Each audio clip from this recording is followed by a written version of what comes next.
시청자 여러분 안녕하십니까? 한 주간의 한인사회 주요 소식을 정리해드리는 KBN 뉴스 주간 브리핑입니다. 첫 소식입니다. 이민국이 전문직 취업비자 소지자와 영주권 신청자를 대상으로 추가 서류 요청을 강화하고 있습니다. 생체 정보와 거주지 주소 등을 요구하고 있는 것으로 알려졌는데요. 이민국의 이번 조치는 구체적인 근거도 없고 절차적 정당성이 부족하다는 지적이 제기되고 있습니다. 포브스에 따르면 이민서비스국이 최근 사전 공지 없이 취업비자 소지자와 취업 영주권 신청자를 대상으로 이전엔 요구하지 않았던 거주지 주소와 생체 정보 등을 요구하기 시작했습니다. 이민 변호사들은 이민국이 비자 소지자와 영주권 신청자의 부정적인 정보 확인을 이유로 추가 서류 요청 통지서를 발부하는 것은 전례가 없었던 일이란 지적입니다. 이민당국은 부정적 정보 내용이나 출처에 관해서는 명확한 설명을 내놓지 않고 있습니다. 이민 변호사들은 대상자들은 섣불리 주소나 생체 정보를 제출하기보단 이민국의 불리한 정보의 내용을 밝히라고 요구할 수 있다고 조언했습니다. 통상 부정적 정보는 형사기록, 이민법 위반, 보안 또는 테러 연루, 사기 또는 허위 서류 제출 등 비자 발급이나 영주권 청원을 거부할 수 있는 정보란 것이 이민법 변호사들의 설명입니다. 일각에서는 추방 대상자를 색출하기 위한 조치로 추방 대상이 전과가 있는 이민자에서 학생 비자 소지자는 물론 취업 비자 소지와 영주권 신청자로 확대된 것이란 견해도 제기됐습니다. 포브스 보도에 따르면 이민서비스국 심사관이 한 I-140 청원 수혜자에게 불리한 정보가 발견됐다는 이유로 최신 거주지 주소와 생체 정보를 요구했으나 그 정보의 내용이나 근거는 밝히지 않았습니다.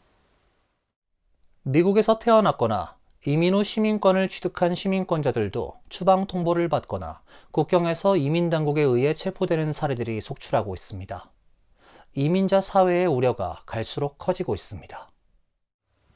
시민권을 딴 이민자 변호사 부부가 캐나다를 방문하고 돌아오다 국경에서 체포돼 5시간 이상 구금되는 사례가 발생했습니다.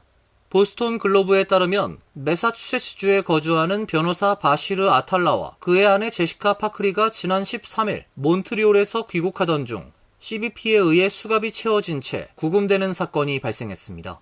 이들은 거의 6시간 가까이 별도의 독방에 분리수감됐으며 명확한 설명 없이 밤 11시 가까이 돼서야 석방됐습니다. 신문은 아탈라가 14세에 미국에 합법적으로 입국해 2012년 시민권을 취득했으며 파크리는 4년 전 영주권을 받았고 현재 시민권을 신청 중이라고 전했습니다.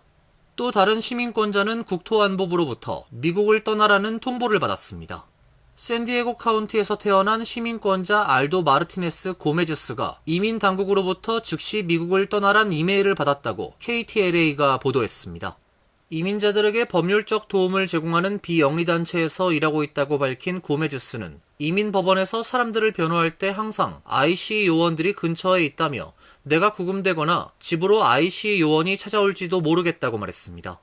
국토안보부는 이에 대해 CBP가 실제 추방 대상 외국인의 이메일 주소를 사용해 통보했으며 해당 외국인이 미국 시민의 연락처와 동일한 이메일을 제공했을 경우 오류가 발생했을 수 있다고 밝혔습니다. 미국에서 태어났지만 영어가 서툰 20대 남성이 불법 체류자로 오인돼 48시간 동안 구금됐다 풀려난 사건이 발생했습니다. 신원이 확인되고 재판이 끝난 뒤에도 곧바로 풀려나지 못하고 한나절을 더 구치소에서 보내야 했습니다. AP통신에 따르면 미 시민권자인 20세 남성 후안 카를로스 로페스 고메스가 최근 플로리다주에서 불법 체류 혐의로 기소된 뒤 IC의 조치로 구금됐다가 48시간이 지난 뒤에야 풀려났습니다.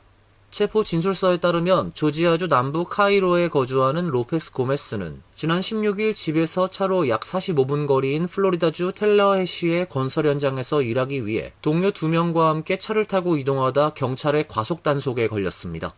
이후 경찰은 이들을 보고 불법 체류자라고 판단해 모두 체포 후 구금했습니다. 법원에 제출된 문서에 따르면 경찰은 이들에게 불법 체류자인지 물었고 이들이 그렇다고 답했다고 체포 영장에 기록했습니다. 하지만 로페스 고메스의 변호사는 그가 그런 답변을 한 적이 없다고 주장했습니다. 로페스 고메스는 원주민 언어를 사용해 영어나 스페인어를 잘하지 못한다고 그의 변호사는 설명했습니다.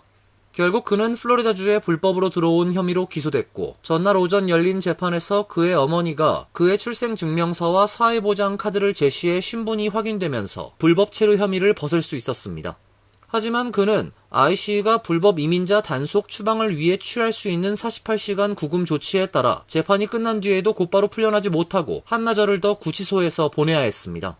플로리다 이민자 연합은 경찰은 이 사람을 보고 영어를 잘 못한다는 이유로 체포했고 현재 시행 중지 명령이 내려진 주 법에 따라 기소했다며 그 누구도 이 법에 따라 기소돼서는 안 되고 미국 시민은 더더욱 그렇다고 말했습니다. 세계 곳곳을 여행하던 독일 10대 소녀 2명이 하와이를 통해 미국에 입국하려다 머물 호텔을 예약하지 않았다는 이유로 입국을 거부당했습니다. 이들은 3일 동안 죄수복을 입고 유치장에 구금됐다 추방됐습니다. 인디펜던트 보도에 따르면 독일 베를린 북쪽 루슈토크 출신인 19세 샬롯 폴과 18세 마리아 레페레는 고등학교를 졸업한 후 세계 일주 여행에 나서 뉴질랜드와 태국을 거쳐 지난 3월 18일 호놀룰루에 도착했습니다. 미국 여행을 위한 전자여행 허가를 받았음에도 불구하고 미국 입국을 거부당했습니다.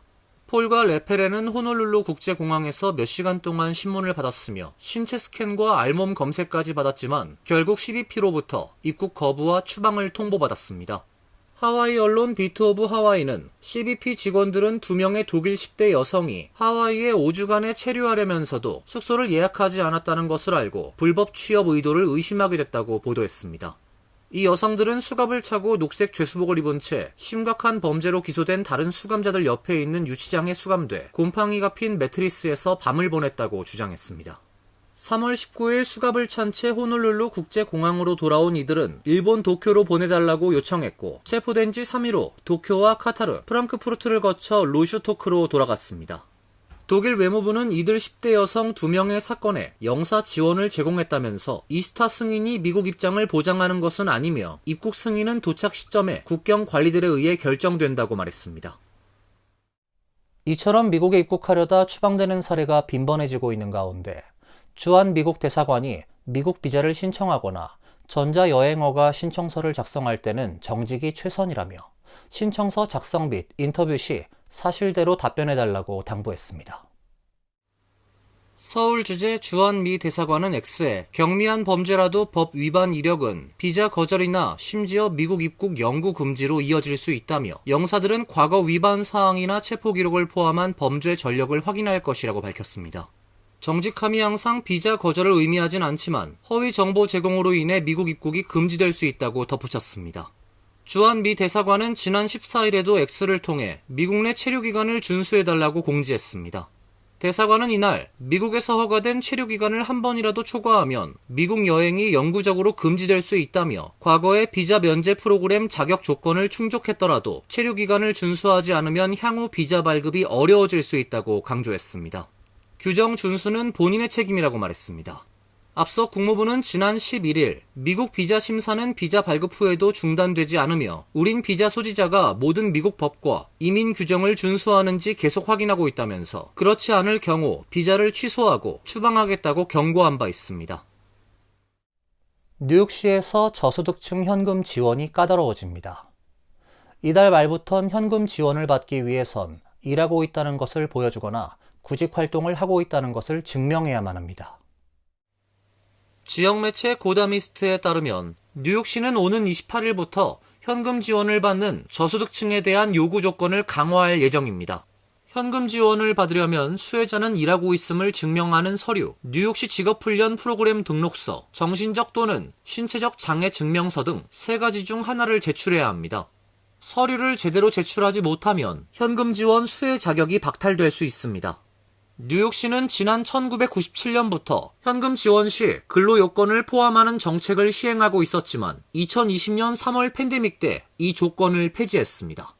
뉴욕시는 팬데믹 영향은 거의 사라진 데다 현금 지원 수요가 지나치게 급증하자 요구 조건을 되살리기로 한 것입니다. 뉴욕시는 팬데믹 경제 타격이 컸던 탓에 뉴욕주 내에서도 가장 마지막까지 재직 증명서 등 제출 요건을 면제해왔습니다. 뉴욕시 저소득층은 소득이나 가족 규모, 이민 신분, 현재 가진 저축액 등 자산에 따라 현금 지원을 받을 수 있습니다. 이민자의 경우 현금 지원을 받으려면 합법적인 체류 신분을 유지하거나 망명 혹은 기타 유형의 법적 체류 신분을 갖고 있어야 합니다. 현재 현금 지원은 소득이 거의 없는 수준의 뉴요커들을 대상으로 이루어지고 있으며 3인 가구 기준 월 소득이 $789 이하면 지원을 받을 수 있습니다. 지난해 5월 기준 뉴욕시에서 현금 지원 혜택을 받은 이들은 55만 명으로 2020년 5월 당시보다 15만 명가량 늘었습니다. 푸드스탬프, 노숙 및 퇴거 방지 보조금, 유틸리티 비용, EBT 카드 등이 현금 지원에 포함되며 렌트 지원은 집주인에게 직접 지급됩니다. 정부가 뉴욕주의 혼잡 통행료 중단을 다시 한번 경고했습니다. 당초 명령안 폐지 시한이 지나면서 다음 달 21일까지 요금 부과를 폐지하지 않으면 연방정부 지원을 중단하겠다고 밝혔습니다. 숀 더피 교통부 장관은 어제 캐시 호컬 뉴욕 주지사에게 서한을 보내 뉴욕주가 혼잡 통행료 프로그램을 중단하지 않으면 심각한 결과에 직면할 위험이 있다고 다시 경고했습니다. 당초 교통부는 뉴욕주의 혼잡 통행료 프로그램을 4월 20일까지 폐지하라고 명령했지만 주 정부가 이를 따르지 않자 이번엔 5월 21일까지 통행료 프로그램을 폐지하라고 명령을 했습니다. 더피 장관은 혼잡 통행료 프로그램을 유지할 경우 뉴욕주 정부가 왜 이 프로그램이 연방법 위반이 아닌지 설명해야 한다고 강조했습니다. 뉴욕주는 이미 바이든 행정부 당시 연방정부 승인까지 얻은 프로그램을 트럼프 행정부가 갑작스레 취소하는 것은 위법이란 입장입니다. 트럼프 행정부가 여러 차례 경고했지만 이를 따르지 않았고 법적 공방을 이어가겠다고 밝힌 바 있습니다. 더피 장관은 뉴욕주가 혼잡 통행료 프로그램을 계속 유지할 경우 5월 28일부터 뉴욕주에서 추진하는 각종 교통 프로젝트에 대한 연방자금 지원과 승인 등을 보류할 수 있다고 경고했습니다. 더피 장관은 혼잡 통행료는 연방 세금으로 건설된 맨해튼의 도로를 사용하는데 비용을 지불하게 하며 이는 이중관세란 주장입니다. 트럼프 행정부는 뉴욕주가 노동자 계층의 뉴욕시 접근을 막고 불법적인 통행료를 계속 부과하도록 보고만 있지 않을 것이라고 밝혔습니다. 다음 주로 예정됐던 뉴욕 한인회장 이취임식이 갑자기 취소됐습니다. 이명석 차기 회장 당선자는 사무국 직원들이 사임하면서 한인회 운영 상태, 한인회 간 재정 상황 등 파악이 어려워졌다며 취소가 불가피하다는 입장입니다. 김광석 회장은 협의 없이 일방적 취소 발표에 유감의 뜻을 표했습니다. 이명석 제39대 뉴욕 한인회장 당선자는 어제 5월 1일 KCS 뉴욕 한인 봉사센터에서 개최 예정이었던 회장 이취임식을 취소한다고 발표했습니다. 이명석 당선자는 취소 이후로 한인회 사무국 업무를 총괄하는 본부장이 지난 3월 말 사임하면서 이 취임식 준비는 물론 사무국 업무 파악이 어려워졌다고 밝혔습니다. 재무 업무를 담당하던 사무국장도 사임을 통보해 재무 현황 파악도 어렵다는 주장입니다. 이 당선자는 인수인계위원회 모임도 당초 지난 14일로 제안했었지만 일정상의 문제로 21일로 정해졌다가 다시 25일로 연기됐다며 뉴욕 한인회의 운영 상태와 한인회 간의 재정 상황 등의 파악이 우선인 만큼 이를 먼저 확인한 후 이 취임식을 가져야 할 것으로 판단해 이 취임 행사를 취소할 수밖에 없었다고 밝혔습니다. 이에 대해 김광석 뉴욕 한인회장은 이명석 차기 회장 당선자가 아무 협의 없이 이 취임식을 취소한 것이라며 유감의 뜻을 밝혔습니다. 김 회장은 본부장이 사임했지만 사무국은 현재 정상 운영되고 있다며 39대 한인회의 의사와는 상관없이 회칙에 따라 오는 5월 1일 뉴욕 한인회와 뉴욕 한인회 간의 어카운트 및 회관 열쇠를 인계 은행할 방침이라고 밝혔습니다. 이상으로 KBN 뉴스 주간 브리핑을 마칩니다. KBN과 함께 즐거운 주말 되시길 바랍니다.